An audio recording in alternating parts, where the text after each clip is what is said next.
Lady Eliza Hawthorne had made peace with her fate approximately 3 weeks after her 21st birthday, following her third unsuccessful season in London and a particularly tedious conversation with Lady Pemberton about the correct way to arrange flowers. The peace treaty she'd negotiated with herself was simple.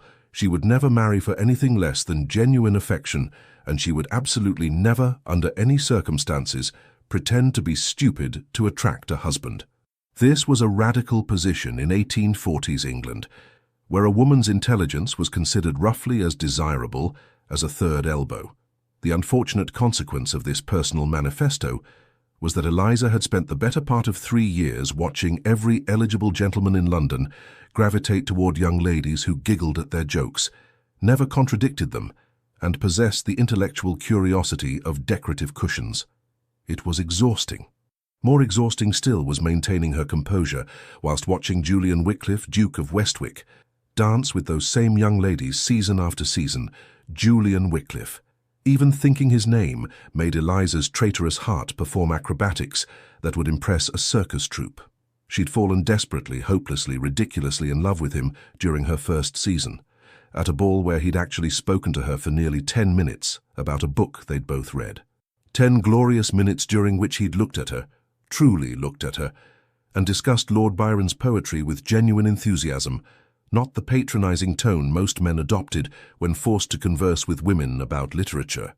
Then Lady Arabella Fitzroy had appeared in a dress that probably cost more than a small cottage, and Julian had excused himself with perfect politeness. Eliza had watched him dance with Arabella, then with the beautiful Miss Catherine Thornbury, then with the diamond of that season, Lady Victoria Sterling. She'd understood the message clearly. A duke didn't notice ordinary girls who read too much and had opinions about everything. That had been 3 years ago. 3 years of watching Julian from across ballrooms. 3 years of seeing him surrounded by the most beautiful women in England. 3 years of carefully maintaining her dignity whilst her heart insisted on being foolish. She'd seen him perhaps 24 times since that first conversation, always at a distance, always with some stunning creature on his arm or requesting his dance. And now, this Tuesday morning in March, her mother had announced yet another tiresome visitor to their home in Mayfair. "A very important guest of your father's, darling," Lady Hawthorne had said over breakfast, her tone suggesting this was somehow different from the parade of important guests who'd been traipsing through their drawing room every week for as long as Eliza could remember. "Do wear something appropriate." Eliza had looked at her mother, really looked at her, and made a decision that was either brilliantly rebellious or catastrophically stupid. Possibly both. She was done. Done with appropriate dresses that squeezed her ribs until she could barely breathe. Done with having her hair tortured into elaborate styles that gave her headaches. Done with smiling politely at her father's business associates and political allies whilst they droned on about topics they assumed she couldn't possibly understand. If she had to endure another afternoon of aristocratic tedium, she would at least be comfortable.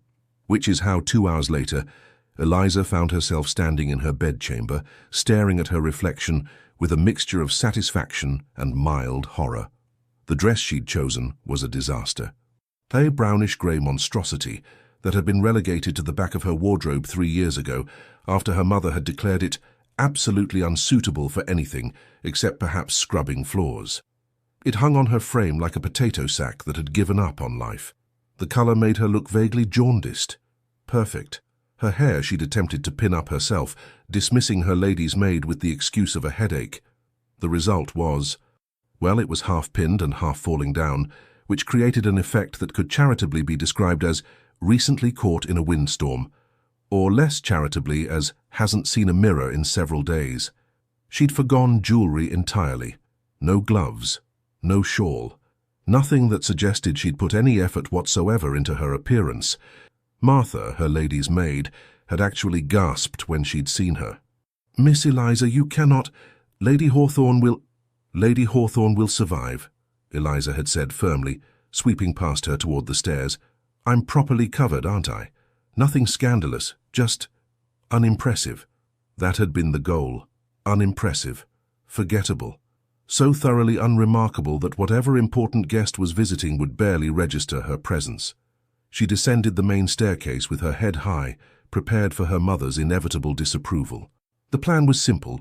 Appear for exactly the minimum amount of time required by politeness, say as little as possible, and retreat to the library at the first opportunity. It was a good plan. A solid plan. The plan lasted approximately 4 seconds after she entered the drawing room, because there, standing beside her father's desk, near the large windows overlooking the garden, dressed in impeccably tailored dark blue coat that fit his broad shoulders in a way that should probably be illegal, was Julian Wycliffe, the Duke of Westwick, the man she'd loved in secret for 3 years, the man who absolutely, positively should not be seeing her like this. Eliza stopped so abruptly she nearly tripped over her own feet. Her hand shot out to grip the doorframe for support. Every muscle in her body tensed with the overwhelming urge to flee. She took one step backward, then another. Her mother's hand clamped around her elbow like an iron manacle wrapped in silk.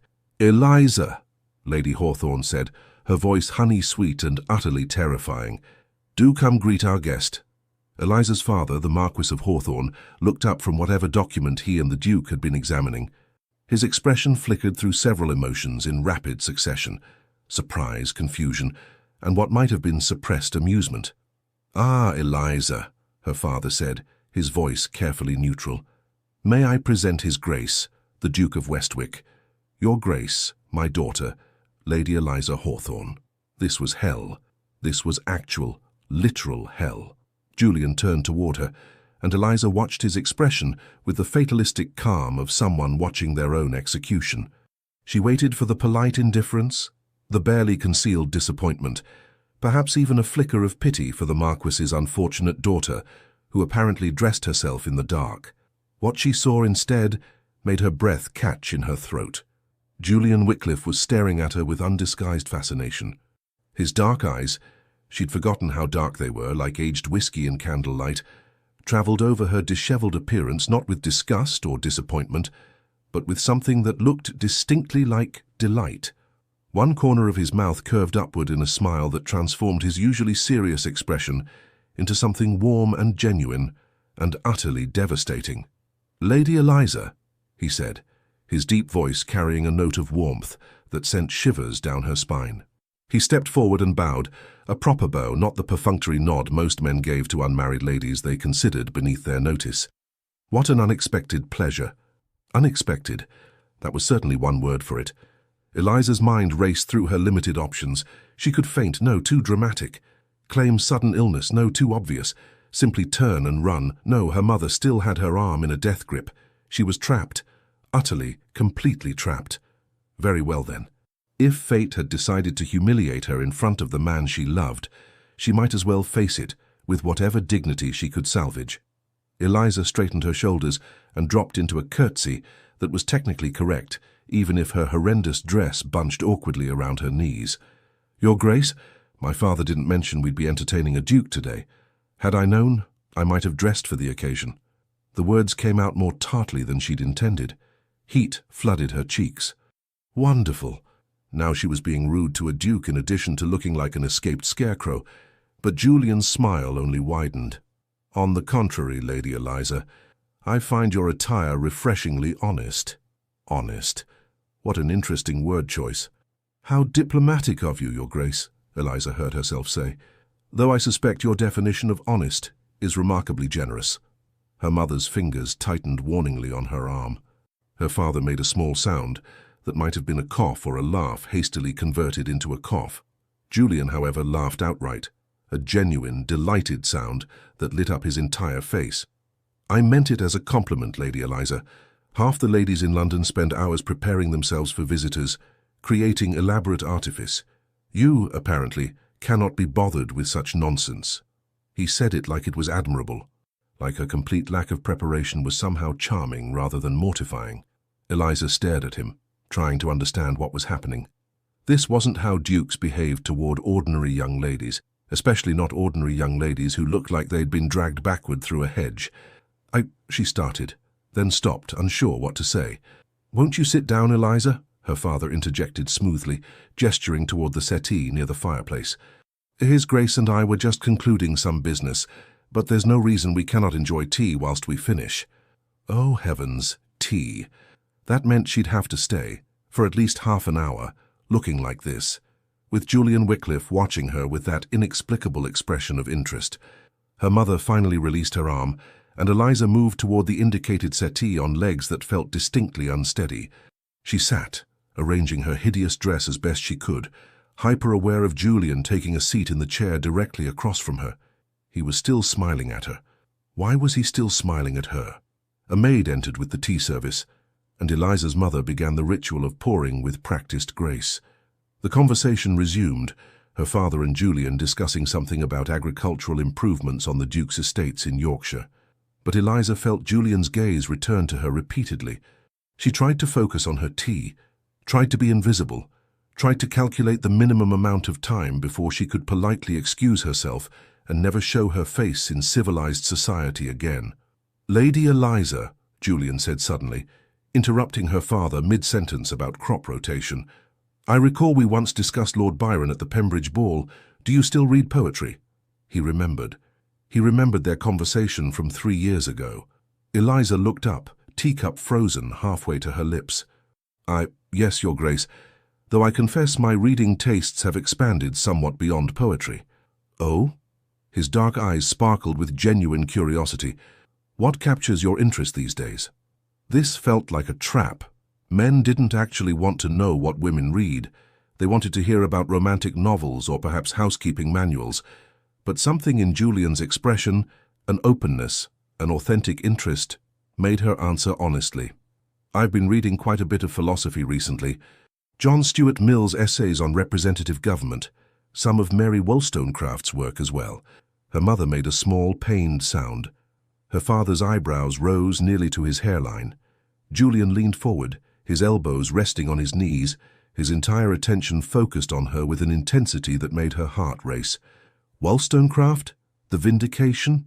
Good heavens, Lady Eliza, those are rather revolutionary texts for a young lady." Here it came, the polite dismissal, the subtle mockery. "I've read them myself," Julian continued. "Her arguments about education are particularly compelling, don't you think? Though I suspect most of London society would consider us both radical for admitting as much." Eliza blinked, then blinked again. You've read Mary Wollstonecraft? Why do you sound so surprised?" Julian's smile turned slightly mischievous. "Did you assume dukes spent all their time hunting and gambling and discussing horseflesh?" "Well, yes, actually." He laughed again, that warm, genuine sound that did dangerous things to her composure. "Fair enough, most of us do. But I find books infinitely more interesting than horses, and philosophy more engaging than cards. This couldn't be real. This had to be some sort of elaborate dream or perhaps a fever hallucination." "Your Grace," Eliza said carefully, "are you quite well? Only you seem to be having an actual conversation with me about books, which in my experience is not something gentlemen do with ladies." Her mother gasped. Her father looked torn between mortification and amusement. Julian, blessed man, simply grinned. "Perhaps you've been conversing with the wrong gentleman, Lady Eliza." The afternoon dissolved into the strangest, most wonderful confusion of Eliza's life. Her father and Julian completed their business, something about irrigation systems and land management that ordinarily would have bored her to tears. But every few minutes, Julian would direct a question to her. About books, about her opinions on current political debates, about whether she thought the new railway expansion would fundamentally alter English society. He asked like he actually cared about her answers, like her thoughts mattered, like she was a person whose intelligence he respected, rather than a decorative object to be admired and dismissed. And the way he looked at her, not at her hideous dress or her disastrous hair, but at her face, her eyes, as if she was the most fascinating person in the room. It was intoxicating, terrifying, completely inexplicable. An hour passed, then another. Her mother had long since given up trying to steer the conversation toward more appropriate topics. Her father watched the exchange with an expression Eliza couldn't quite interpret. Finally, Julian rose to take his leave. "Lord Hawthorne, thank you for your time and expertise. I'm confident our collaborative approach to the Yorkshire estates will prove most beneficial." He turned to Eliza's mother. "Lady Hawthorne, thank you for your hospitality." Then he looked at Eliza, and his expression softened into something that made her heart perform impossible acrobatics. "Lady Eliza, This has been the most enjoyable afternoon I've spent in London in, well, perhaps ever. Eliza stood, her horrendous dress bunching awkwardly again. Your Grace, I suspect you're being absurdly kind given that I look like I've been sleeping rough in Hyde Park. I think, Julian said quietly, his dark eyes holding hers. You look like someone who doesn't waste time on pretense. It's remarkably attractive. He bowed to her, another proper, respectful bow, and then he was gone, following her father into the hallway. Eliza stood frozen in the drawing room, her tea long since cold, her mind reeling. What in heaven's name had just happened?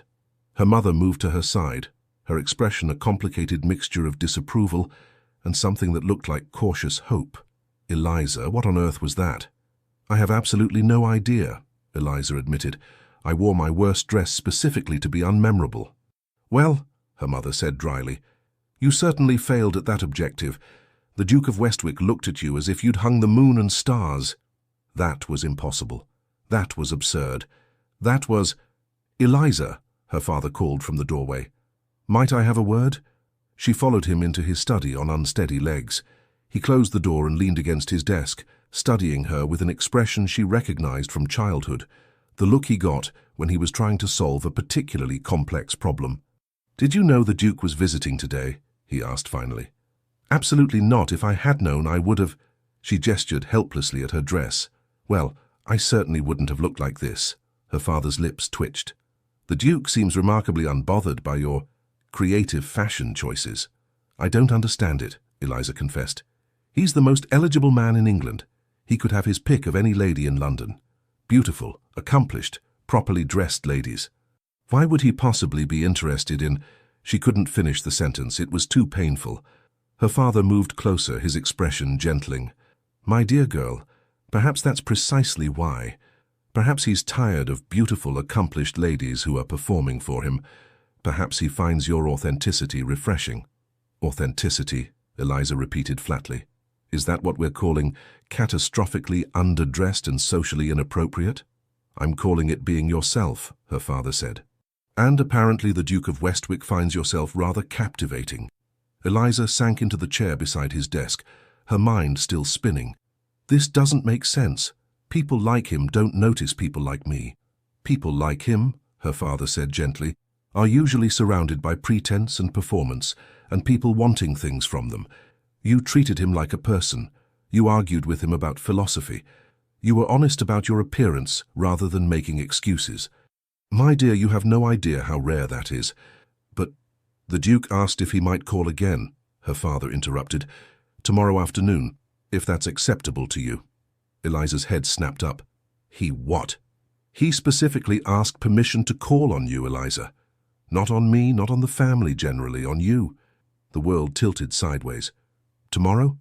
Tomorrow, her father confirmed. And Eliza? Perhaps this time, wear whatever makes you comfortable. Clearly your instincts were better than anyone expected. Eliza walked back to her bedchamber in a daze. Martha met her at the door, took one look at her expression, and asked, Miss, are you quite well? The Duke of Westwick, Eliza said slowly, testing the words, is calling tomorrow, specifically to see me. Martha squealed, actually squealed with delight. Miss, oh, Miss Eliza, the Duke, we must plan your dress immediately, we must— No, Eliza said firmly. No planning. No elaborate preparation. If Julian Wycliffe— She caught herself using his Christian name and felt heat flood her cheeks. If the Duke is truly interested in me, then he's interested in the actual me, not some polished, performative version. Martha looked skeptical but nodded. As you wish, miss. Eliza moved to her window, looking out over the London street below. Somewhere in this city, Julian Wycliffe was going about his ducal business, probably already forgetting this strange afternoon. Except he'd asked to call again. He'd looked at her like she mattered. He'd remembered their conversation from 3 years ago. And he'd smiled at her, truly smiled, when she'd been wearing the worst dress in Christendom and hair that looked like a bird's nest. Perhaps, Eliza thought, pressing her hand against her racing heart, perhaps the universe wasn't cruel after all. Perhaps it simply had a very strange sense of timing. Tomorrow she would find out if this inexplicable afternoon had been real or merely a wonderful hallucination brought on by wishful thinking.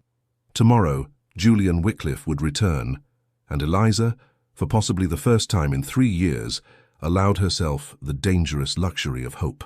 Eliza spent that evening in a state that could only be described as controlled panic. She tried to read, her usual refuge from overwhelming emotions, but found herself staring at the same paragraph of Mill's essay on liberty for 20 minutes without comprehending a single word. Her mind kept replaying the afternoon's events, like a music box stuck on the same melody. The way Julian had looked at her, the way he'd laughed, the way he'd leaned forward when she spoke, as if her words actually mattered. It couldn't be real. Men like Julian Wycliffe didn't fall for women like her, especially not when she'd been dressed like an unemployed governess. At dinner, her mother tried to engage her in conversation about appropriate topics for tomorrow's call. Perhaps discuss the weather, dear, or inquire about his estates, but do try not to argue about philosophy. But Eliza barely tasted her food. Her father watched her with that inscrutable expression he'd worn earlier, occasionally smiling into his wineglass. By the time she retired to her bedchamber, Eliza had convinced herself that she'd imagined the entire thing. Julian would send a polite note in the morning, explaining that he'd been unexpectedly called away to Yorkshire or Scotland, or anywhere that wasn't here. Dukes didn't actually call on unremarkable young ladies just because they'd had one interesting conversation. She was wrong. The next afternoon, at precisely 3 o'clock, their butler announced, "Your Grace, the Duke of Westwick." Eliza, who'd been attempting to appear casual while simultaneously perched on the edge of the drawing-room settee for the past 40 minutes, nearly dropped the book she'd been pretending to read. Julian entered the room and stopped immediately, his dark eyes finding her with unnerving precision. His face lit with that same warm smile from yesterday, the smile that suggested he was genuinely pleased to see her. He was even more handsome than she remembered. Today he wore a charcoal grey coat that made his broad shoulders look impossibly wider, his dark hair slightly mussed, as if he'd been running his fingers through it. There was a slight crease between his brows that suggested he'd been concentrating on something serious just before arriving. "Lady Eliza," he said, his deep voice sending pleasant shivers down her spine. "I hope I'm not intruding." "Your Grace," Eliza managed, standing and dropping into a curtsy. She'd chosen a dress today, a simple day dress in pale blue that Martha had insisted was perfectly appropriate without being overly formal, and actually allowed her maid to properly arrange her hair. The result was presentable, if not remarkable. She'd half expected Julian to look disappointed when he saw her properly dressed, as if yesterday's disaster had held some bizarre appeal that today's respectability lacked. Instead, he looked thoughtful. His gaze traveled over her neat appearance, and one eyebrow lifted slightly.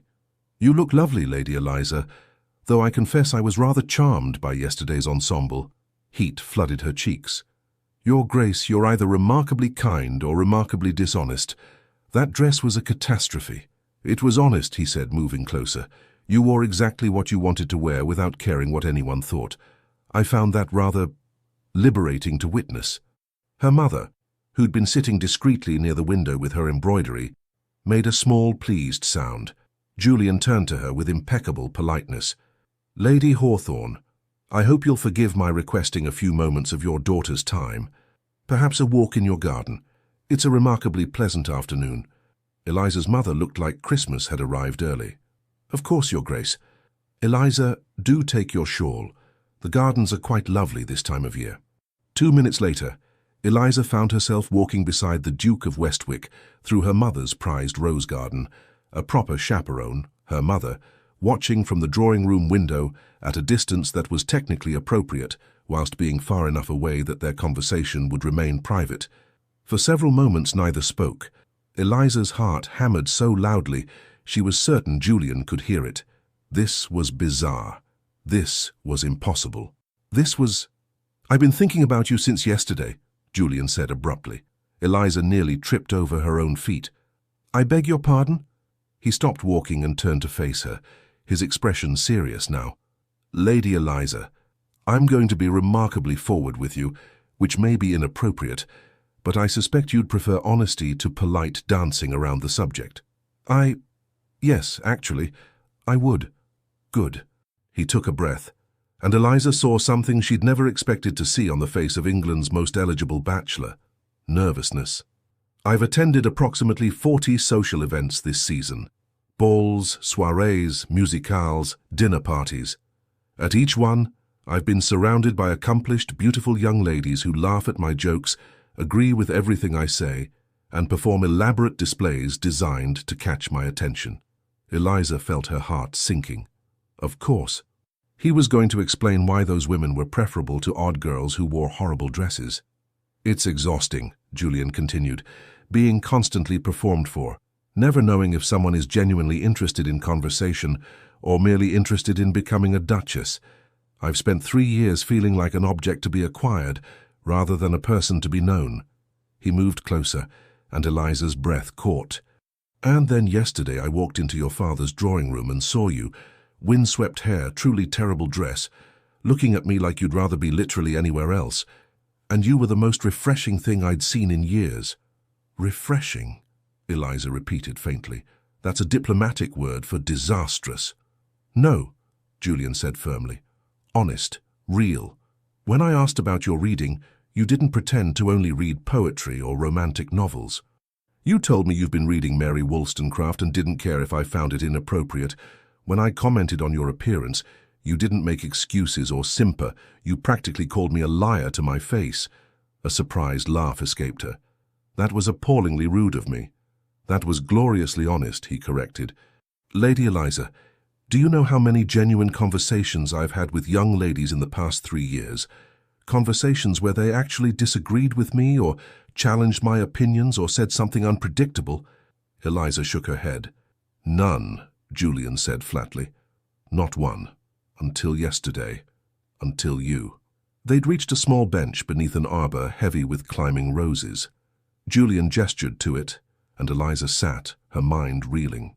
He settled beside her, close enough that she could smell his cologne, something woody and expensive, and turned to face her. I'm not explaining this well, he admitted. I'm making it sound like I only value you for being different, which is reductive and unfair. The truth is, Lady Eliza, I've been half in love with you since the Pembridge ball 3 years ago. The world stopped. What? The word emerged as barely a whisper. Julian smiled ruefully. We spoke for perhaps 10 minutes about Byron. You quoted passages from Don Juan from memory and explained why you thought Childe Harold's Pilgrimage was overrated. You argued with me, genuinely argued, with passion and intelligence, and I remember thinking, finally, someone interesting. But you left, Eliza said, her voice cracking. Lady Arabella arrived and you left. Because I was terrified, Julian admitted. You were utterly captivating, and I was a young duke who'd been told his entire life that marriage was a strategic decision. I convinced myself that attraction and genuine interest weren't sufficient foundation for courtship. I told myself I needed to be practical, to choose someone appropriate and accomplished and beautiful, Eliza finished quietly. You are beautiful, Julian said with such conviction that her head snapped up. Good God, Eliza, you're beautiful. But more than that, you're brilliant and funny and honest, and you don't pretend to be less than you are to make men comfortable. Eliza stared at him, trying to process words that contradicted everything she'd believed about herself for 3 years. Your Grace. Julian, he interrupted. Please, Eliza, call me Julian. The intimacy of using his Christian name felt dangerous, thrilling, terrifying. Julian, she said carefully, testing the name on her tongue. I've spent 3 years watching you dance with the most beautiful women in England, women who are charming and accomplished and elegant. Why would you possibly— Because those women bore me senseless, he said bluntly. I've danced with Lady Victoria Sterling 6 times. She's never expressed a single opinion that wasn't carefully calculated to agree with whoever she was speaking to. I've sat beside Miss Catherine Thornbury at 4 dinner parties. She speaks exclusively about the weather and her skill at watercolors. Lady Arabella, brilliant, beautiful Lady Arabella, once spent an entire evening telling me about her new bonnets. Despite herself, Eliza laughed. I don't want a wife who performs for me, Julian continued. I don't want someone who sees me as a title to acquire. I want someone who argues about philosophy, someone who wears terrible dresses when she can't be bothered with propriety, someone who looks at me like I'm a person rather than a prize. His hand moved to cover hers on the bench between them. His touch was warm, gentle, achingly careful. "Someone like you, Eliza." Eliza looked down at their hands, her throat tight with emotion. "I don't understand. Yesterday morning I was nobody. The Marquis's ordinary daughter who'd failed to secure a husband after 3 seasons. And now you're saying—" "You were never nobody," Julian said fiercely. "You were always remarkable. I was simply too cowardly to pursue what I actually wanted, instead of what everyone expected me to want." "And what do you want?" The question emerged, barely above a whisper. Julian's thumb traced small circles on the back of her hand. "I want to court you, Eliza. Properly, openly. I want to spend afternoons discussing books and arguing about politics. I want to learn what makes you laugh, and what makes you angry, and what you dream about when you're alone." He paused, his dark eyes searching hers. "I want you to know that someone sees you, truly sees you, and finds you absolutely extraordinary." Tears pricked at Eliza's eyes. 3 years. 3 years of believing she was too much and not enough simultaneously. 3 years of watching Julian from afar and assuming he'd never notice her. 3 years of carefully managed disappointment. And now he was here, holding her hand, saying impossible things in his deep, serious voice.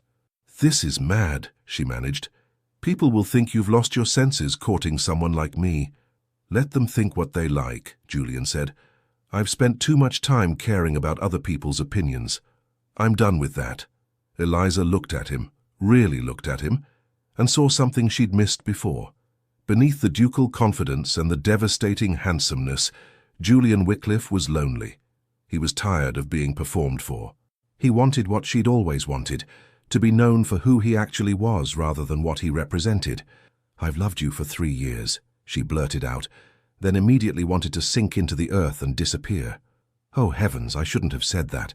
That's far too forward and—" Julian's face transformed. His smile was brilliant, joy radiating from every feature. "Say it again." "Absolutely not. Please, Eliza, say it again." "I will not."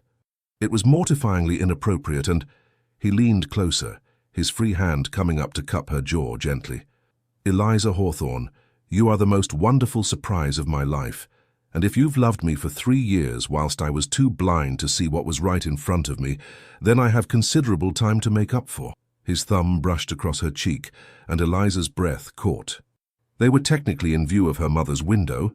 This was perfectly appropriate by the standards of 1840s courtship, but the intimacy of the gesture made her feel like they were the only 2 people in the world. "May I court you?" Julian asked softly. "Properly, with your parents' blessing and society's knowledge.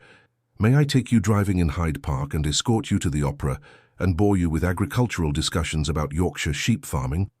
Eliza laughed, tears spilling over, despite her best efforts to contain them. "You're serious, you're actually serious." "Devastatingly serious," he confirmed. "Say yes, Eliza. Give me the chance to prove I'm worthy of 3 years of your secret affection." There were 1,000 reasons to be cautious, to protect her heart, to question his motivations, to wonder if this was some elaborate dream from which she'd wake devastated. But Julian was looking at her like she was precious, like she mattered, like she was enough exactly as she was. "Yes," Eliza whispered. "Yes, Julian, you may court me." His smile could have powered every gas lamp in London. Thank God. I was prepared to grovel if necessary. "I would have enjoyed watching that," Eliza admitted. "I'm certain you would have." He stood, helping her to her feet. "Now, shall we inform your parents that I've utterly lost my senses and intend to pursue their brilliant, argumentative, wonderfully honest daughter? They'll think you've gone mad." "Excellent," Julian said cheerfully. "I've always wanted to be the source of scandalized gossip. It builds character."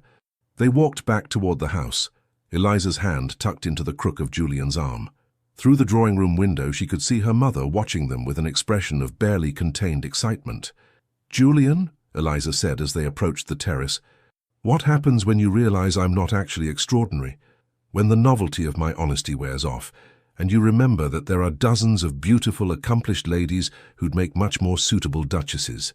He stopped walking and turned to face her, his expression serious. "Eliza, I've spent 3 years surrounded by those ladies. I know exactly what they offer. What I don't know, what I'm desperate to discover, is everything about you. Your favorite books and your least favorite social obligations, and whether you can play the pianoforte, or if you share my complete inability to carry a tune. I'm a terrible musician, Eliza confessed. Absolutely dreadful. Perfect, Julian said. We can be dreadful together. I once made my music teacher quit by attempting to play Mozart. Despite herself, Eliza laughed. That's actually impressive. I have hidden depths of incompetence, he assured her. You'll discover them all, I promise. They entered the drawing room to find both of Eliza's parents waiting with barely concealed curiosity. Her mother's embroidery lay forgotten in her lap. Her father had emerged from his study and stood by the fireplace, trying to appear casual whilst clearly desperate to know what had transpired in the garden. Julian addressed them formally, but Eliza could see the suppressed smile playing at the corners of his mouth. Lord Hawthorne, Lady Hawthorne, I've had the honour of requesting permission to formally court your daughter. With your blessing, I'd like to call upon Lady Eliza regularly and escort her to appropriate social engagements. Eliza's mother looked like she might faint from happiness. Her father's expression shifted to something more calculating, not suspicious, but protective. Your Grace, the Marquis said carefully, might I ask what your intentions are regarding my daughter? Honourable, Julian said immediately. Completely honourable. I intend to court Lady Eliza properly, to give her time to determine whether my regard is returned and, should she find me acceptable, to eventually request her hand in marriage. The words hung in the air like bells. Marriage. Julian had just announced his intention to marry her. Eliza felt light-headed. Her father studied Julian for a long moment, then glanced at Eliza. Whatever he saw in her expression must have satisfied him, because he nodded slowly. Very well, Your Grace. You have my permission to court Eliza. However, I expect you to treat her with appropriate respect and consideration. I wouldn't dream of doing otherwise, Julian assured him. Her mother had apparently lost the ability to speak, and simply nodded enthusiastically. Julian stayed for another hour, taking tea and engaging in conversation that was perfectly proper and appropriate, whilst simultaneously catching Eliza's eye repeatedly and smiling like they shared a wonderful secret. Which, Eliza supposed, they did. When he finally took his leave, he bowed over Eliza's hand and held it perhaps a moment longer than strictly necessary. Tomorrow afternoon, might I take you driving in Hyde Park? Around 4 o'clock, when all of society will be present to witness the Duke of Westwick courting the incomparable Lady Eliza Hawthorne? You want to make a spectacle, Eliza realized. I want everyone to know, Julian corrected. I've wasted 3 years. I'm not wasting another moment hiding what I want. After he left, Eliza's mother immediately burst into excited chatter about what Eliza should wear for Hyde Park, which bonnets would be most flattering, which shawls would best complement which dresses. Her father caught Eliza's eye and gestured toward his study. She followed, grateful for a moment of relative quiet. Are you certain about this, my dear? He asked gently. The Duke is, well, he's rather overwhelming. His attentions will come with considerable public scrutiny. I know, Eliza said. Papa, I've loved him for 3 years. I know that sounds ridiculous, but it doesn't sound ridiculous at all, her father interrupted. I fell in love with your mother after one dance. These things happen. He paused. But love alone isn't always sufficient for happiness. Can you trust him, Eliza? Can you trust that his regard is genuine? Eliza thought about Julian's nervous confession in the garden, about the loneliness in his eyes when he spoke about being constantly performed for, about the way he'd looked at her in her terrible dress and seen something worth pursuing. Yes, she said quietly. I can trust him. He's as lonely as I've been, Papa, just for different reasons. Her father pulled her into a hug, rare for him, which made it even more precious. Then I'm happy for you, darling girl, though I suspect your mother is already planning a wedding that will bankrupt us all. Eliza laughed against his shoulder. I haven't even properly courted yet. Details, her father said dryly. Minor, insignificant details. That night, Eliza lay in bed staring at the ceiling, her mind replaying every word, every gesture, every smile from the past 2 days. Tomorrow she would ride through Hyde Park beside Julian Wycliffe, and all of London would see. All those beautiful ladies who danced with him would witness the Duke of Westwick courting the Marquis's unremarkable daughter. The thought should have terrified her. Instead, she felt something that might have been triumph. She'd worn her worst dress, and captured the heart of the man she loved. If that wasn't proof that honesty was its own reward, Eliza didn't know what was.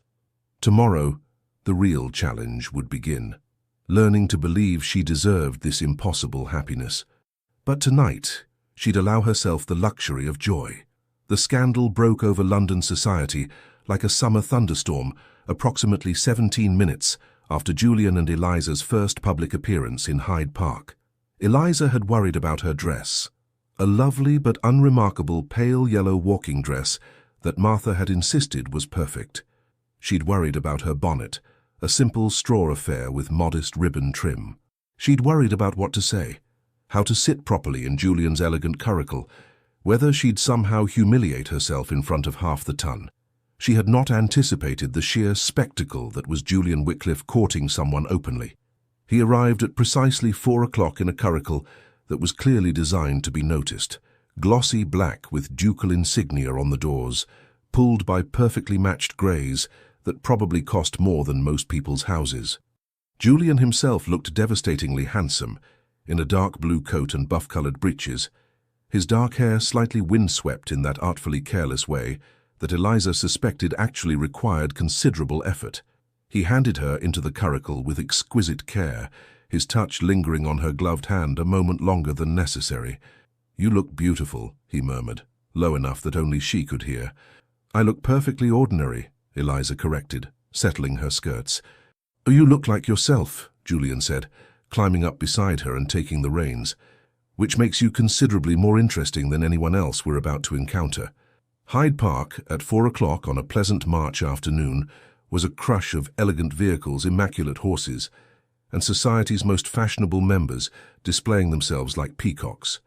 Eliza recognized dozens of faces, ladies from her previous seasons, gentlemen who danced with her once and never asked again, matrons whose approval could make or break a young lady's reputation. Every single one of them stopped talking when Julian's curricle entered the park. "Oh dear," Eliza muttered. "This is rather dramatic." "Wait for it," Julian said cheerfully, guiding the horses into the fashionable circuit around the Serpentine. Lady Pemberton nearly drove her barouche into a tree, gaping at them. Miss Catherine Thornbury, one of the beautiful ladies Julian had danced with countless times, stared with an expression somewhere between shock and dismay. Lady Arabella Fitzroy, resplendent in a riding habit that probably cost more than Eliza's entire wardrobe, pulled her horse to a complete stop and simply watched them pass with narrowed eyes. "Everyone is staring," Eliza hissed. "Excellent," Julian said, nodding politely to a cluster of dowagers whose expressions suggested they were witnessing something scandalous. "That's rather the point." "The point of what?" "Making it clear that I'm unavailable," Julian explained, steering them past Lord and Lady Winchester's elegant phaeton. "I've spent 3 years being diplomatically evasive about my marital intentions. This," he gestured between them, "is me being explicitly clear about where my interests lie." An elderly gentleman Eliza didn't recognize actually removed his hat and bowed deeply as they passed. Julian returned the gesture with perfect aristocratic dignity, whilst simultaneously murmuring to Eliza, "That's Lord Ashford. He'll tell at least 15 people about this before dinner." "You're enjoying this," Eliza realized. "You're actually enjoying creating a scandal." "Not a scandal," Julian corrected. "A statement. There's a difference." He glanced at her, his dark eyes warm. "Are you uncomfortable? We can leave if you'd prefer." Eliza considered. She'd spent 3 years being invisible, being overlooked, being considered unremarkable. Now the Duke of Westwick was publicly claiming her attention in front of everyone who'd dismissed her. "No," she said slowly. "I think I'm rather enjoying it too." Julian's answering smile was brilliant. "There's my brave girl." They completed one circuit of the park, then another. Each pass generated more whispers, more stares, more barely concealed shock. Julian remained perfectly composed, acknowledging acquaintances with polite nods, whilst keeping his attention primarily on Eliza, asking about her opinions on the spring weather, whether she thought the new plantings near the Serpentine were an improvement, if she'd read the latest installment of Dickens's serialized novel. Perfectly ordinary conversation that was made remarkable simply by who was having it. On their third circuit, they encountered the inevitable confrontation. Lady Victoria Sterling, diamond of the previous season, possessor of perfect blonde ringlets and a smile that had launched 1,000 marriage proposals, positioned her elegant phaeton directly in their path, forcing Julian to stop. "Your Grace," Lady Victoria said, her voice carrying that particular tone of aristocratic sweetness that Eliza had learned meant trouble. "What a surprise to see you. And Lady Eliza, how unexpected." "Lady Victoria," Julian replied with perfect politeness. "Lovely afternoon, isn't it?" Lady Victoria's blue eyes flickered between them, calculating. "Indeed. Your Grace, I believe you'd promised me a drive in the park. Was that not mentioned at the Pemberton soiree last week?" "I believe you may be misremembering," Julian said smoothly. "I made no such commitment." The lie was polite but obvious. Eliza had seen Julian dance with Lady Victoria at that very soiree. She'd watched from across the room, managing her jealousy with practiced discipline. Lady Victoria's smile froze. "I see. How interesting that your memory differs from mine." "Memory is a fallible thing," Julian agreed. "Now, if you'll excuse us—" "Lady Eliza," Lady Victoria interrupted, turning her attention fully to Eliza, with an expression that suggested a snake evaluating a particularly small mouse. "I don't believe we've been properly introduced, though we've certainly seen each other at various events. You've been rather quiet during the past few seasons, haven't you?" The implication was clear, unremarkable, forgettable, beneath notice. Something in Eliza snapped. Perhaps it was 3 years of swallowing similar barbs. Perhaps it was the feel of Julian's solid presence beside her. Perhaps it was simply that she was exhausted of pretending to be invisible. "Quiet, yes," Eliza agreed pleasantly. "I've found that silence often reveals more than conversation, Lady Victoria. One notices the most fascinating things when one simply observes." Lady Victoria's perfect smile tightened. "Indeed. And what fascinating things have you observed?" "Oh, countless things," Eliza said. "For instance, I've observed that some people confuse attention with genuine interest. That desperation, no matter how beautifully packaged, remains desperation. That manufactured charm is considerably less appealing than authentic character." Julian made a sound that might have been a cough or a suppressed laugh. Lady Victoria's face flushed pink. "How extraordinarily rude, Lady Eliza. Your Grace, surely you don't condone such—" "I find Lady Eliza's honesty refreshing," Julian interrupted, his voice carrying an edge of steel beneath the polite tone. "Now, if you'll truly excuse us, Lady Victoria, we have other engagements." He guided the horses past Lady Victoria's phaeton with deliberate care, leaving the diamond of last season staring after them with an expression that promised retribution. Once they were out of earshot, Julian turned to Eliza with undisguised admiration. "That was magnificent. Absolutely magnificent." "That was appalling," Eliza corrected, her heart racing. "I was unspeakably rude to her." "She was condescending to you first," Julian pointed out. "You simply refused to accept it." "There's a difference. The Ton will crucify me for it." "The Ton," Julian said firmly, "can go hang. Besides, within a week, you'll be seen as witty rather than rude. That's how these things work when you're courting a duke." He said it so matter-of-factly that Eliza almost believed him. They completed 2 more circuits, during which at least 6 more people stopped them to exchange pleasantries that were thinly veiled fishing expeditions for information, before Julian finally guided them out of the park. Instead of immediately returning to her parents' home, however, he turned the curricle down a quieter street, lined with elegant townhouses. "Where are we going?" Eliza asked. "I thought you might enjoy seeing my London residence," Julian said. "With appropriate chaperones, naturally. My aunt lives with me. My father's sister, Lady Margaret Wycliffe. She's been desperate to meet you since I mentioned I was courting someone." "You told your aunt about me." "I told everyone about you," Julian said. "My steward in Yorkshire, my secretary, the butler, the cook. I believe I may have mentioned you to my horse. I've been rather enthusiastic."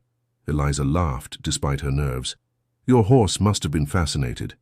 "Brutus is an excellent listener," Julian said seriously. "He rarely interrupts." The Wycliffe London townhouse was elegant, but not ostentatious. A 4-story building in Grosvenor Square with perfectly maintained gardens and an air of quiet wealth that didn't need to announce itself. A footman appeared immediately as they pulled up, taking charge of the horses, whilst Julian helped Eliza down. "Nervous?" he asked quietly. "Terrified," Eliza admitted. "Your aunt is going to think you've lost your mind." "My aunt," Julian said, leading her up the steps, "is going to adore you. She's been telling me for 3 years that I need to find someone with substance rather than just beauty."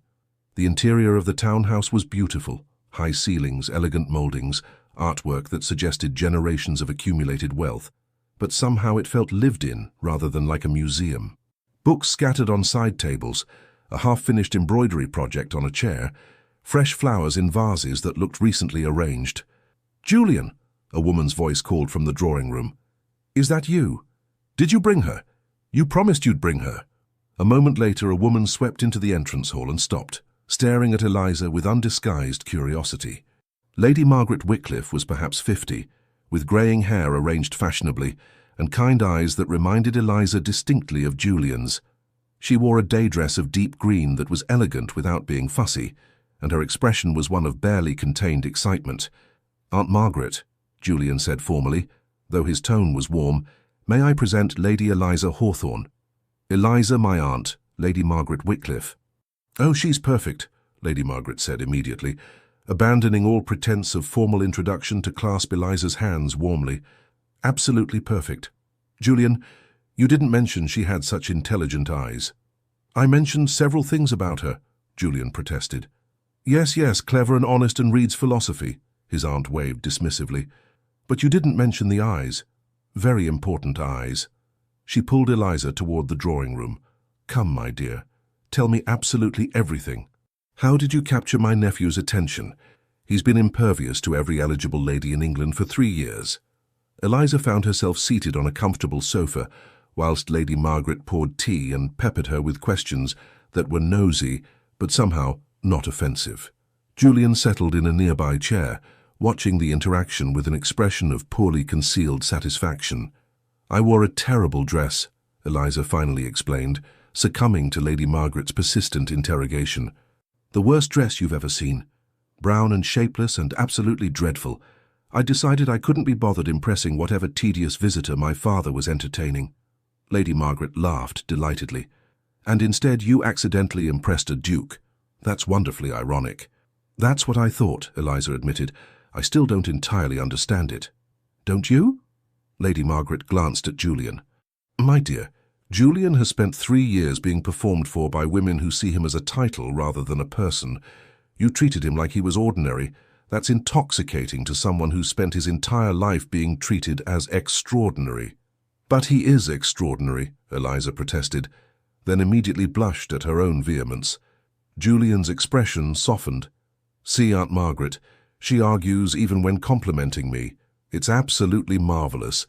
They spent 2 hours in Lady Margaret's drawing room, conversation flowing easily from books to politics, to a lengthy discussion about whether the new railway expansion would fundamentally alter English society.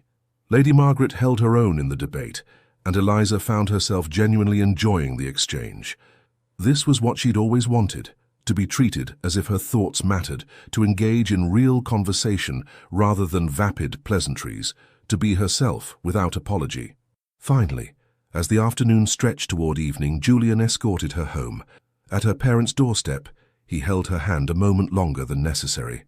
"Tomorrow evening there's a dinner party at the Salisbury estate," he said quietly. "I'd like to escort you. Fair warning, it will be considerably less pleasant than today. Various people will be unpleasant to you because they're jealous or confused or simply cruel. And you want me to attend anyway?" "I want you beside me," Julian corrected. "But I won't force you into uncomfortable situations. If you'd prefer to wait until society adjusts to us courting—" "No," Eliza interrupted. "If we're doing this, we're doing it properly. I won't hide." Julian's smile could have lit London. "That's my brave girl." He bowed over her hand, his lips brushing her knuckles in a gesture that sent heat racing up her arm. Then he was gone, leaving Eliza standing on the doorstep, with her heart racing and her future suddenly, impossibly bright. Her mother pounced the moment she entered the house. "Tell me everything, every single detail. What did people say? Was everyone staring? Did anyone cut you? Did the Duke—" "Mama, breathe," Eliza laughed. "It was intense. and wonderful and terrifying. Her father emerged from his study, his expression concerned. "Eliza, are you well?" "I'm courting the Duke of Westwick," Eliza said, testing the words. "Half of London watched it happen. Lady Victoria Sterling was unpleasant, and I was rude in return. Julian's aunt thinks I'm perfect, and tomorrow we're attending a dinner party where people will likely be even more unpleasant." She paused, realizing something. "And I don't care.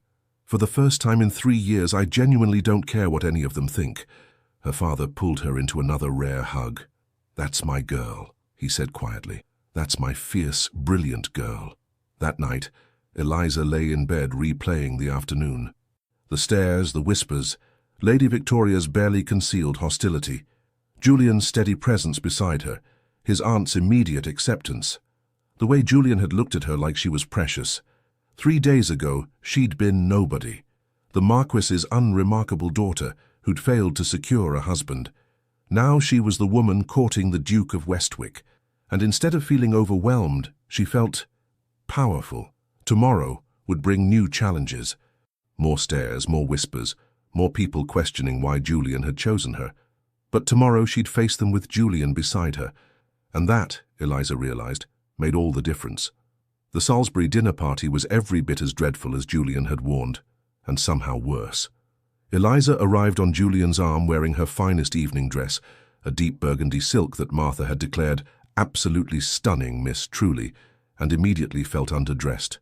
Every other lady present wore gowns that probably cost enough to feed a family for a year, dripping with jewels that caught the candlelight like stars. Lady Arabella Fitzroy wore emeralds the size of quail eggs. Miss Catherine Thornbury was wrapped in pearls that must have taken 3 generations to accumulate. Even Lady Victoria Sterling, whose hostility had apparently only intensified since their Hyde Park encounter, wore diamonds that made Eliza's simple garnet necklace look like costume jewelry from a market stall. "Stop it," Julian murmured in her ear as they were announced. "Stop what?" "Comparing yourself," he said quietly. "You look beautiful. They look expensive. There's a difference." Lord and Lady Salisbury greeted them with careful politeness that didn't quite mask their curiosity. The dinner was arranged with typical aristocratic precision. Couples separated, conversations orchestrated, every detail designed to facilitate appropriate social interaction. Eliza found herself seated between Lord Ashford, the elderly gentleman who'd bowed to them in Hyde Park, and a younger man she didn't recognize. Julian was across the table and 3 seats down, close enough to see but too far for private conversation. She watched him charm Lady Pemberton on his left, while simultaneously deflecting obvious flirtation from the young lady on his right. He caught Eliza's eye twice and smiled in a way that suggested he'd rather be anywhere else. "Lady Eliza," Lord Ashford said, turning his attention to her as the first course was served. "I must confess to considerable curiosity. How did you capture the Duke of Westwick's notoriously elusive heart?" It was delicately phrased, but essentially asked, "What makes you special enough for a duke?" "I wore a terrible dress and argued with him about philosophy," Eliza said honestly. "Apparently that was more interesting than agreeing with everything he said whilst wearing expensive clothing." Lord Ashford laughed, a genuine surprised sound. "I like you, Lady Eliza. You remind me of my late wife. She never bothered with polite lies either." The younger man on her other side, introduced as Mr. Peter Thornbury, Catherine's older brother, was less charming. He spent most of the dinner making pointed comments about sudden elevations in circumstance and unexpected attachments that were clearly directed at her. Eliza endured it with what she hoped was dignified silence. Across the table, she saw Julian's jaw tighten each time Mr. Thornbury made a particularly cutting remark, but the formality of the dinner prevented him from intervening. After what felt like 17 years, the ladies withdrew to the drawing-room, whilst the gentlemen remained with their port and cigars. This, Eliza knew from experience, was when the real assessment would happen. Lady Salisbury arranged herself on the most prominent sofa and gestured for everyone to sit. Eliza chose a chair slightly apart from the main group, hoping to avoid direct confrontation. No such luck. "Lady Eliza," Lady Arabella said sweetly, her emerald earrings catching the lamplight. "We're all simply dying to understand. What is it like, courting the Duke? He's been so resistant to attachment these past years." The question sounded innocent, The undertone suggested, "What trick did you use?" "His Grace has been kind enough to seek my company," Eliza said carefully. "I find him to be intelligent, thoughtful, and considerably more interesting than most gentlemen of my acquaintance." "How diplomatic," Miss Catherine Thornbury murmured, "though I suppose one must be diplomatic when one's position is precarious." Eliza's hands tightened in her lap. "I'm not certain I understand your meaning, Miss Thornbury." "Don't you?" Catherine's smile was poisonous. "Courtships are such uncertain things. They can end so quickly, especially when based on novelty rather than genuine compatibility." "Catherine," Lady Salisbury said warningly. But Catherine wasn't finished. "I'm simply saying that the Duke has always preferred ladies of exceptional beauty and accomplishment. I'm certain Lady Eliza has many fine qualities, but one does wonder how long such an unconventional choice will hold his interest." The room fell silent. Every lady present watched Eliza, waiting to see how she'd respond to this direct attack. Eliza could feel her cheeks burning. Part of her wanted to flee, to escape this drawing room of beautiful, accomplished women who clearly thought she didn't belong. Part of her wanted to defend herself, to list every conversation she'd had with Julian, every moment where he'd looked at her like she mattered. But a larger part, the part that had worn her worst dress and refused to apologize for reading philosophy, was simply angry. "Miss Thornbury," Eliza said quietly, her voice steady despite her racing heart, "I appreciate your concern for the Duke's romantic welfare, though I can't help but notice that you seem remarkably invested in his choices, for someone who, if memory serves, he's never courted himself." Catherine's face flushed. "The Duke has explained his preferences to me quite clearly," Eliza continued. "He spent 3 years surrounded by ladies who perform for him rather than engage with him. Ladies who see him as a title to acquire rather than a person to know. Ladies who would rather agree with everything he says than risk genuine conversation." She met Catherine's gaze directly. "If that's what you consider exceptional accomplishment, then I'm quite glad to be lacking in it." Lady Arabella made a small sound that might have been admiration or shock. Lady Salisbury's expression was carefully neutral. Catherine stood abruptly. "I think I shall join the gentlemen. This conversation has become tiresome." After she swept from the room, the remaining ladies stared at Eliza with varying expressions: respect, wariness, calculation. "Well," Lady Arabella said finally, "that was extraordinarily interesting." The gentleman rejoined them shortly after, and Julian immediately gravitated to Eliza's side. He took one look at her face and frowned. "What happened?" he murmured. "Miss Thornbury happened," Eliza said quietly. "I may have been somewhat sharp with her." "Good," Julian said with satisfaction. "She deserved it. She's been making pointed comments about my surprising choice all evening." They managed to escape the party relatively early, Julian citing a prior engagement that Eliza suspected was entirely fictional. In his curricle driving through London's lamplit streets, Eliza finally allowed herself to relax. "That was dreadful," she admitted. "That was society," Julian corrected. "Filled with people who are jealous or bored or simply cruel for entertainment." He glanced at her. "But you held your own beautifully. Lord Ashford told me you were magnificently honest, which from him is high praise indeed. Miss Thornbury thinks I'm not good enough for you." "Miss Thornbury spent 2 entire seasons trying to capture my attention and failed," Julian said bluntly. "Her opinion is remarkably unimportant to me."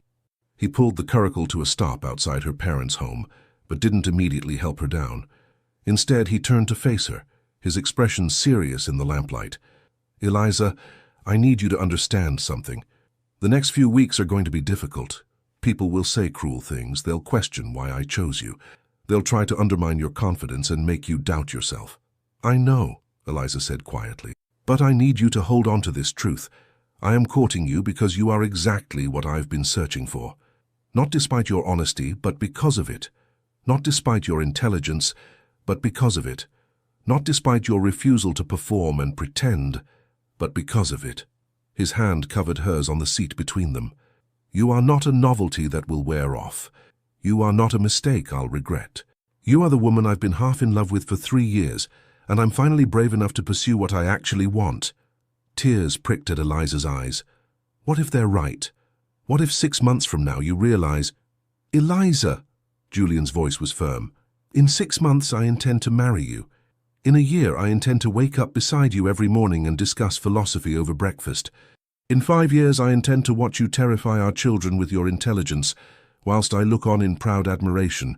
He said it so matter-of-factly that Eliza's breath caught. "You want to marry me?" "Obviously," Julian said. "I'm courting you, aren't I? Did you think I was doing this for entertainment?" Eliza struggled for words. "We've only been courting for 4 days." "I've loved you for 3 years," Julian corrected. "The courtship is merely a formality to satisfy society's expectations, and speaking of which," he reached into his coat and withdrew a small velvet box. Eliza's heart stopped. "This is highly irregular," Julian admitted, opening the box to reveal a ring, a sapphire surrounded by small diamonds that caught the lamplight beautifully. "We should wait. I should court you properly for months, ask your father's permission formally, propose in some romantic setting." He looked at her, his dark eyes intense. "But I've waited 3 years already, and I don't want to wait any longer. Lady Eliza Hawthorne, would you do me the extraordinary honor of becoming my Duchess?" The world narrowed to Julian's face, the ring sparkling in the box, the impossible question hanging between them. "This is mad," Eliza whispered. "Completely," Julian agreed, "but I've discovered I quite enjoy madness, particularly when it involves you." Eliza looked at the ring, then at Julian's face, hopeful and nervous and utterly sincere. She thought about 3 years of watching him from afar, 3 years of believing he'd never notice her, 3 years of carefully managed loneliness. And now he was here offering her everything she'd ever wanted. "Yes," she said, her voice breaking. "Yes, Julian, I'll marry you." His smile transformed his face. He slipped the ring onto her finger. It fit perfectly, as if it had been made for her. And then he was kissing her hand, her wrist, following some propriety rule she couldn't remember, while simultaneously making her heart race. "We'll announce it properly," he said, his voice rough with emotion. "Tomorrow at the Pembridge Ball. I want everyone who doubted us to understand that this is real and permanent and—" "Julian," Eliza interrupted, "stop talking." He looked up, startled. "Just let me enjoy this moment," she said softly. "Before tomorrow's chaos, before society's judgment, just this, you and me and this impossible happiness." Julian settled beside her on the curricle seat, his arm around her shoulders, her head resting against his chest. They sat like that for several minutes, listening to London's nighttime sounds, the ring heavy and perfect on Eliza's finger. "I love you," Julian said quietly. "I should have said that first, before the proposal, before everything. I love you, Eliza. Your brilliant mind and your sharp tongue and your absolute refusal to be anything but yourself. I love you too," Eliza whispered. "I've loved you since the Pembridge Ball 3 years ago, when you actually discussed poetry with me like I was a person rather than a decorative object." "Best conversation I'd had in years," Julian admitted, "followed by 3 years of cowardice, whilst I pursued what everyone else expected rather than what I actually wanted." "You're pursuing it now." "I'm pursuing you now," he corrected, "and I intend to spend the rest of my life making sure you never doubt how extraordinary you are." Eventually, propriety demanded they part. Julian walked her to her door, proper chaperonage be damned, and kissed her hand one final time. "Tomorrow," he said. "Tomorrow we tell everyone. Tomorrow we make it official." "Tomorrow," Eliza agreed. She floated into the house to find both her parents waiting in the entrance hall, clearly having heard the curricle arrive some time ago, and wondering why she hadn't immediately come inside. Eliza held up her left hand, the sapphire catching the lamplight. Her mother actually screamed, a small, delighted sound that would probably have mortified her under other circumstances. Her father's expression shifted through several emotions before settling on something that looked like satisfied inevitability. "He asked tonight," her father said. "He asked tonight," Eliza confirmed, "unconventionally, irregularly, and perfectly." "Oh, my darling girl," her mother said, pulling her into a fierce hug. "You're going to be a duchess, the Duchess of Westwick." "I'm going to be Julian's wife," Eliza corrected quietly. "The title is secondary." Her father nodded approvingly. "That's exactly the right perspective. Though your mother isn't wrong. Being a duchess comes with considerable responsibility and scrutiny." "I know," Eliza said. "Tomorrow we announce it at the Pembridge Ball. Everyone who's been cruel or dismissive will know that Julian chose me, permanently. And you're ready for that? Her father asked gently. For the attention, the judgment, the jealousy. Eliza thought about Miss Thornbury's cutting remarks, Lady Victoria's barely concealed hostility, the dozens of beautiful, accomplished ladies who'd expected Julian to choose one of them. I'm ready, she said firmly, because Julian loves me. Not some performance of who he thinks I should be, but the actual me.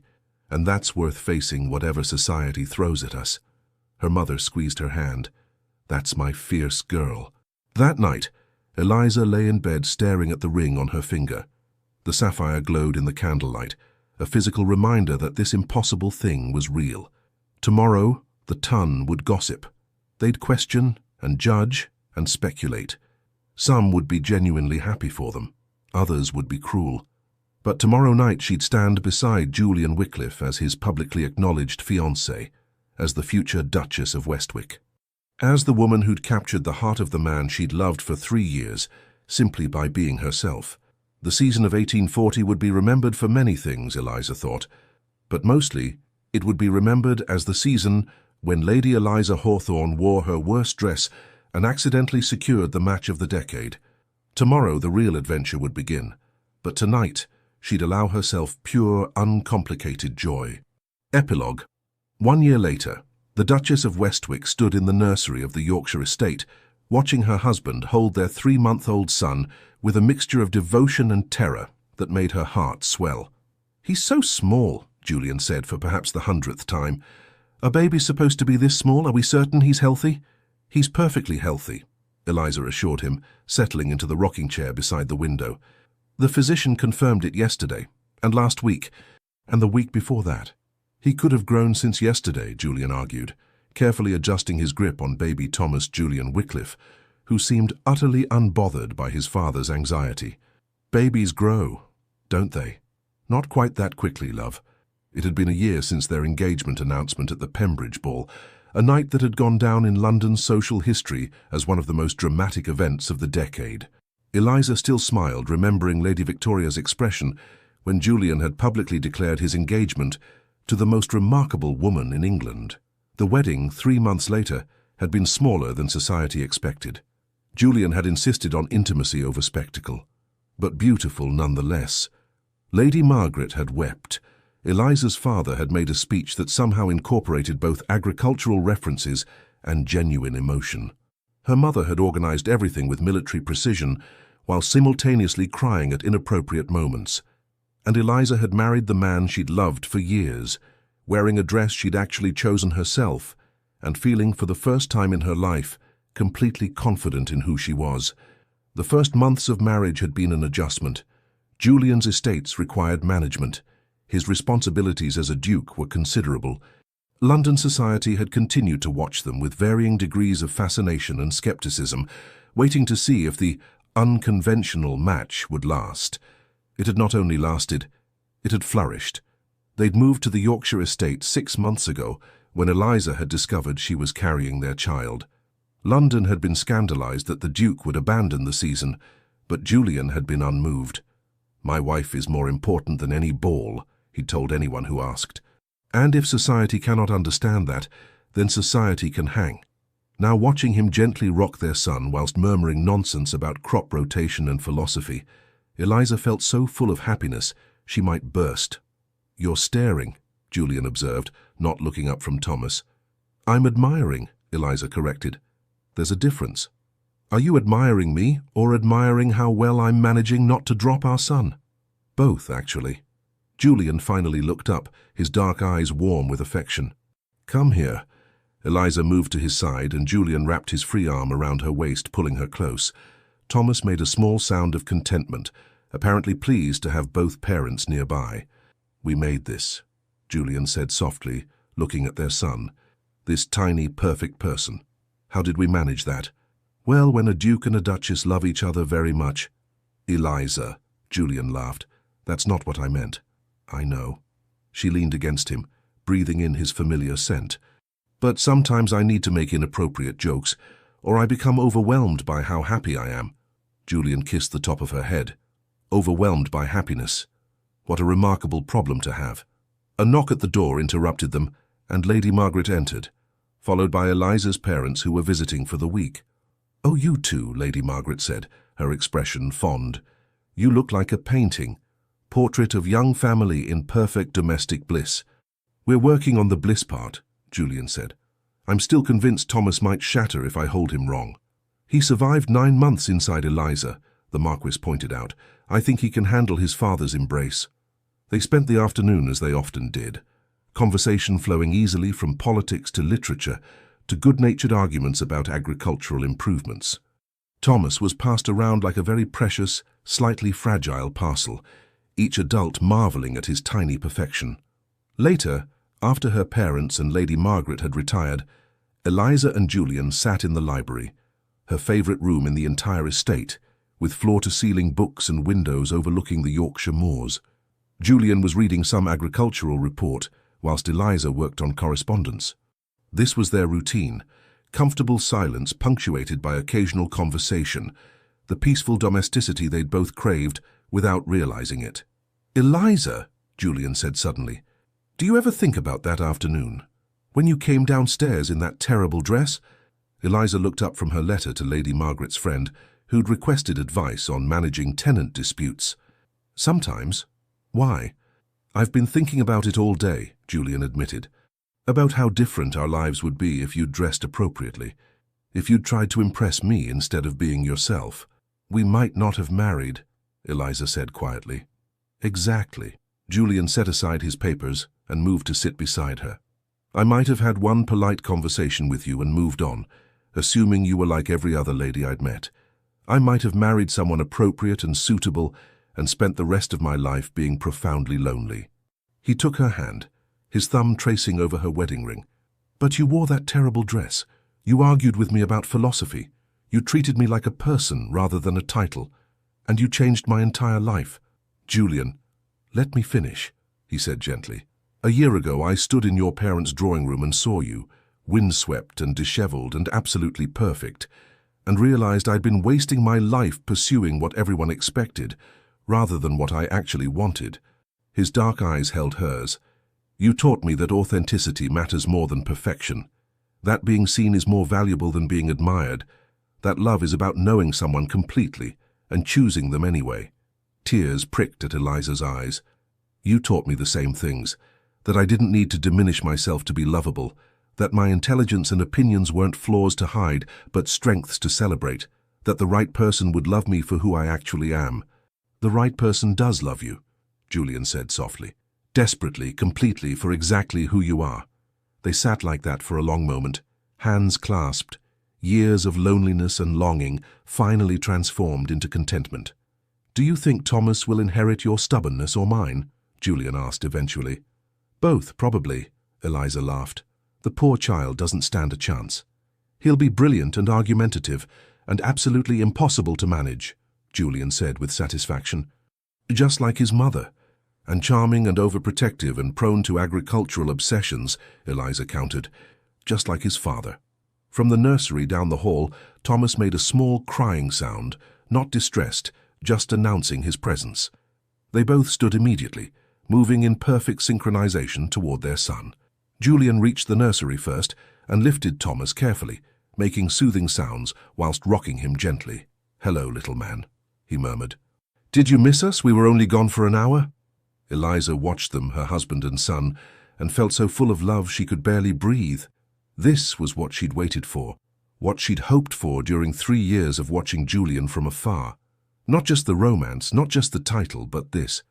A partnership of equals, a love based on genuine understanding, a family built on authenticity rather than performance. "Eliza," Julian said, looking up from Thomas, "come here. I want to hold both of you." She moved to his side, and Julian wrapped them both in his embrace, his wife and son, his chosen family, his unexpected happiness. "Thank you," he said quietly. "For what?" "For wearing that terrible dress. For being yourself. For loving me." He kissed her forehead gently. "For giving me this life I didn't know I needed." "Thank you for seeing me," Eliza whispered. "For looking past all the beautiful, accomplished ladies and seeing something worth pursuing in an ordinary girl who read too much and had too many opinions." "You were never ordinary," Julian said firmly. "You were always extraordinary. I just needed to be brave enough to recognize it." Thomas made another small sound, and they both laughed. "He agrees with me," Julian said. "Clearly our son is already brilliant. He's 3 months old." "Brilliance starts early," Julian insisted. They stood there in the nursery, lit by lamplight and the last rays of sunset through the window, the Yorkshire moors stretching endless beyond. A duke and his duchess, and their tiny son, building a life based on love rather than obligation, authenticity rather than performance. Somewhere in London the season continued. Beautiful ladies competed for eligible gentlemen. Mothers schemed and plotted. Society judged and gossiped and performed its elaborate mating rituals. But here in Yorkshire, the Duke and Duchess of Westwick had already found what everyone else was seeking: genuine connection, authentic love, and the profound peace of being truly known by another person. It had started with the worst dress in Christendom. It had become the greatest love story of their generation. And as Julian kissed his wife whilst holding their son, both of them laughing at something Thomas did that wasn't actually remarkable, but felt miraculous because he was theirs, Eliza thought about that long ago afternoon when she'd descended the stairs, determined to be unmemorable. She'd failed spectacularly at being unmemorable, but she'd succeeded at something far more important, being herself, and that, it turned out, had been enough to change everything. "I love you," she said to Julian, simple and true. "I love you too," he replied, his voice warm with certainty. "My brilliant, argumentative, wonderfully authentic wife."